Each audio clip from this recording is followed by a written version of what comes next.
That's right about your father's inheritance. Emily and I will take over all the remaining assets. My mother told me right after my father's funeral. To be honest, I had no intention of discussing the inheritance on the day my father passed away. However, Emily eagerly pushed the conversation forward with sparkling eyes. There's a will too. Look, Emily continued, proudly displaying the document.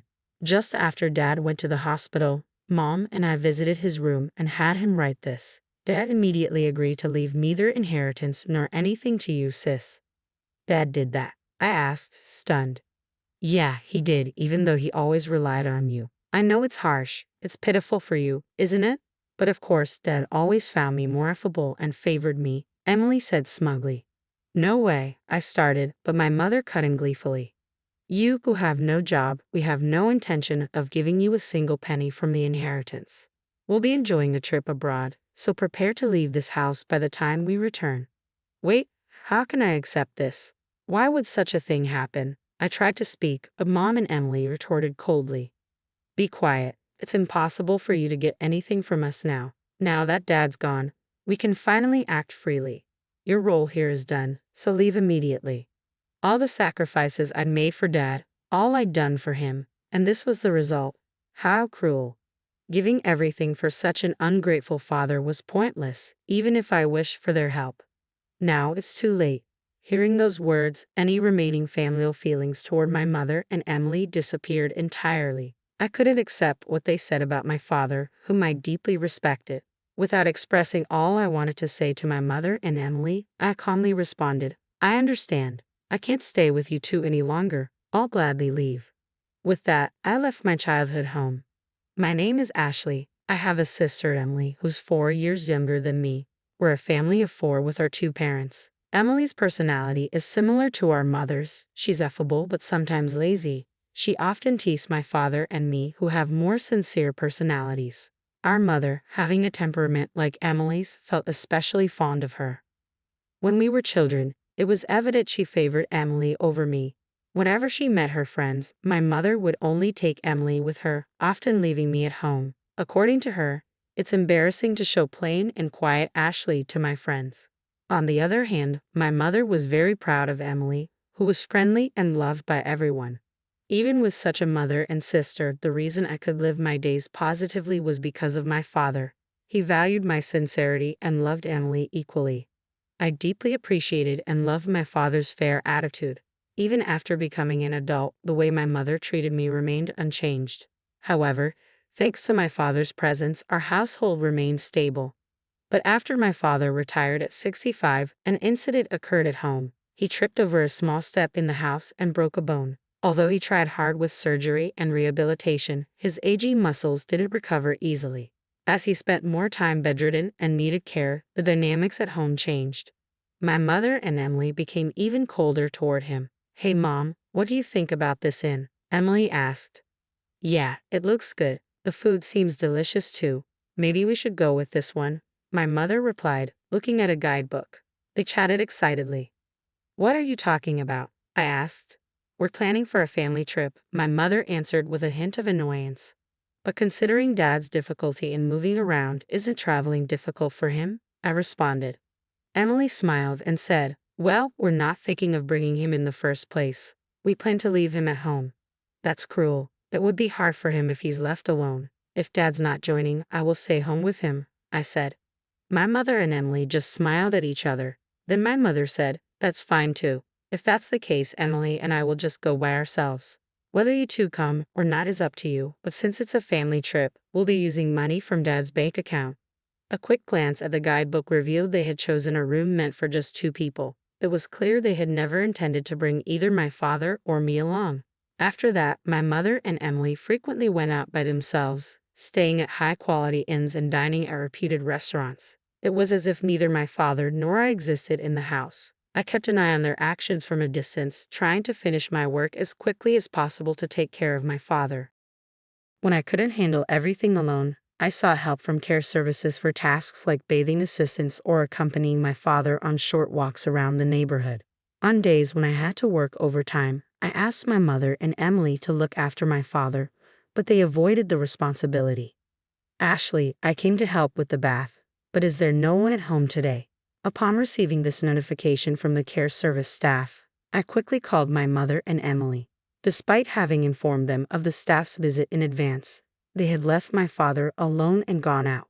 When they finally returned home, I confronted them, but there was no apology.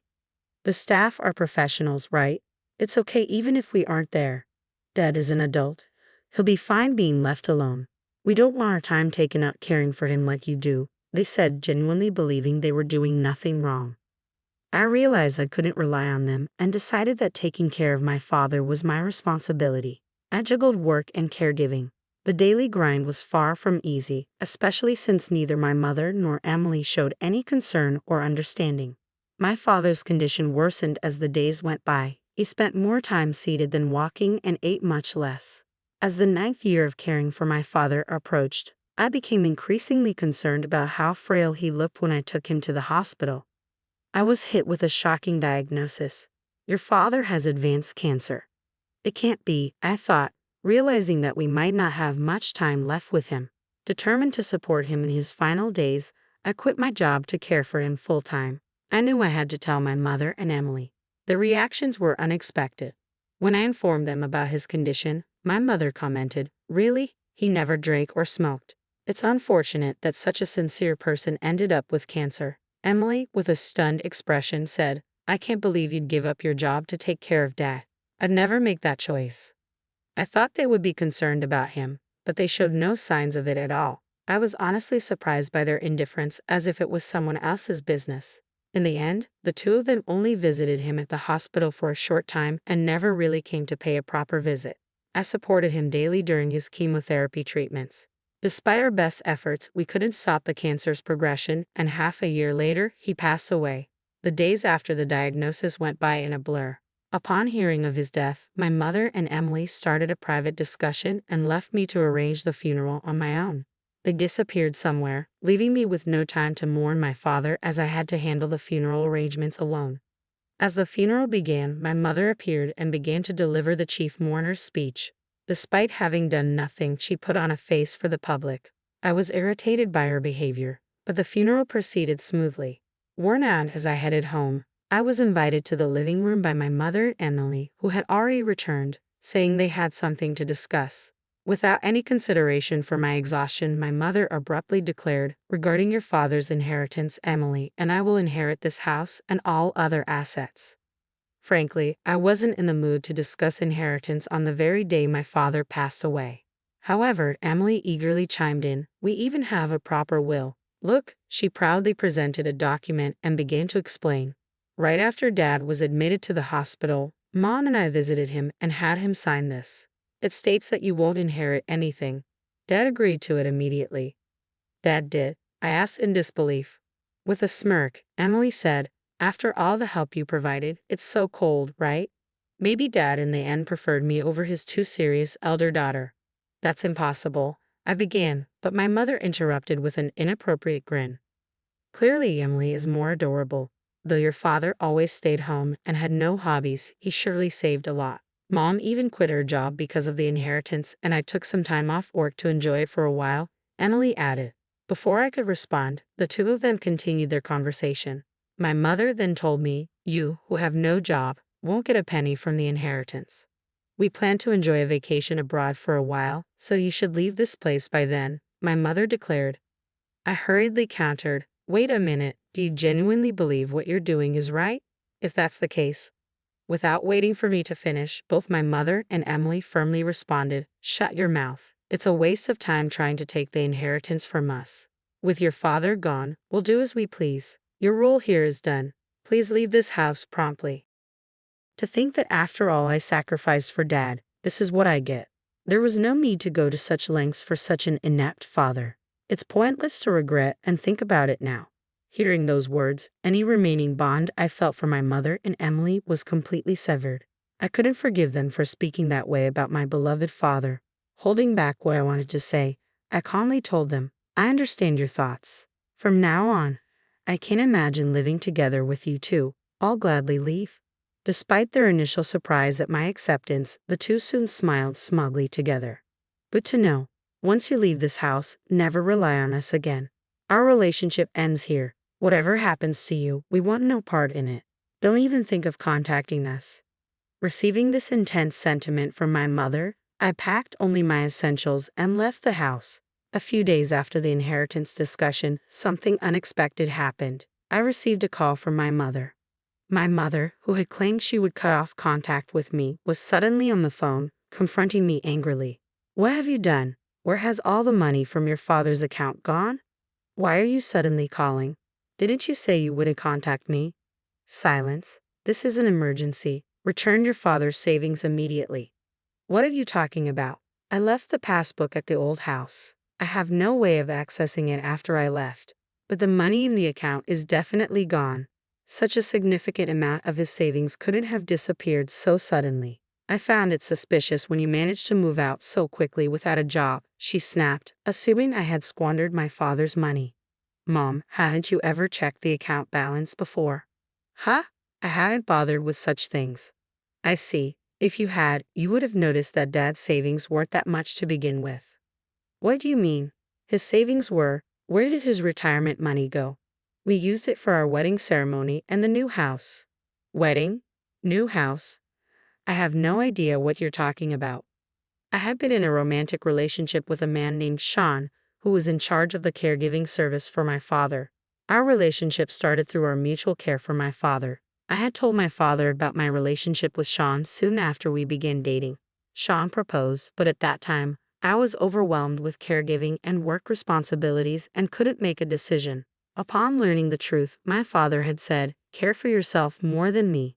I want you to have a happy marriage," my father had said, cheering me on despite my hesitations. He even started helping with the wedding venue selection and looking for a new place to live. We had reserved a wedding date for the following year and even signed a contract for a new apartment that my father liked. This all happened 6 months before we found out that he had terminal cancer. As a gesture of gratitude, my father covered most of the costs for the wedding and the new apartment. That was the reason for the decrease in the account balance. Hearing the turn of events, my mother's voice trembled. She was clearly shaken. So there wasn't any inheritance for us to inherit in the first place. Primarily just the family home, but given its location, we shouldn't expect a high selling price, I replied. Emily, having overheard the conversation, snatched the phone from my mother in panic. "Wait, so the financial assistance for your wedding is much more than the inheritance for Mom and me?"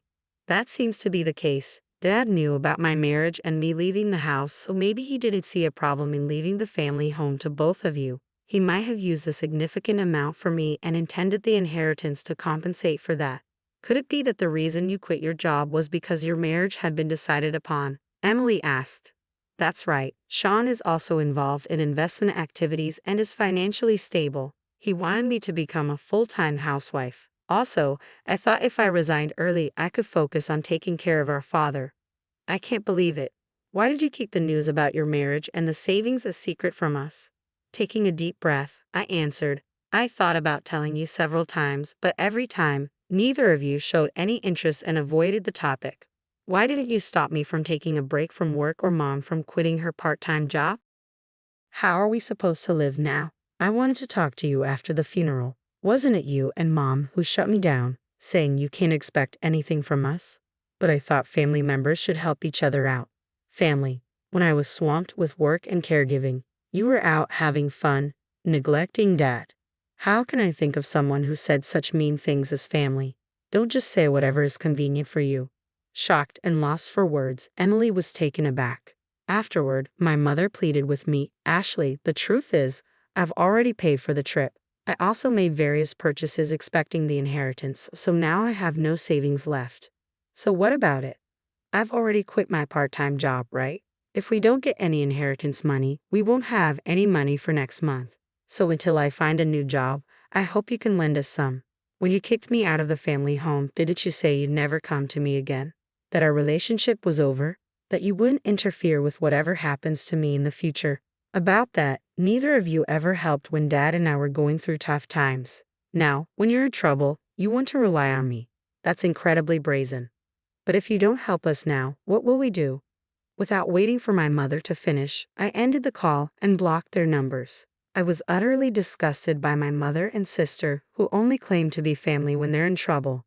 I decided to distance myself from these two. Later on, I heard from various people that although my mother and Emily had canceled their trip, since it was a last-minute cancellation, they couldn't get a refund. They'd been barely scraping by, asking friends and relatives for money. They had to sell their house, but as I expected, they didn't get as much as they hoped with the initial expenses for a new place. With hardly any money left after selling their house and covering moving costs, Emily returned to work. However, because she had asked her colleagues for money, her relationships at work became strained. She had planned to leave her job soon after finding a good partner. But because of the situation, that partner, as well as other men, distanced themselves. Her friends, too, kept their distance. My mother tried to find another part-time job, but her previous workplace had already hired someone else. Due to her age, her job opportunities were limited. She's been working diligently, facing complaints from younger colleagues. Currently, they manage their living expenses with my mother's meager part-time salary and Emily's earnings, slowly repaying their debts. Both of them seem worn out. As for me, I was able to have a small wedding at the venue my father chose. The only regret is that my father couldn't be there for my wedding, but I believe he's watching over our happy moments from somewhere. My married life with Sean has been smoother than expected. We're enjoying peaceful and fulfilling days together. I'm eternally grateful to my father for supporting my relationship with Sean and giving me this opportunity to build a peaceful life with my husband, always remembering my gratitude to my father.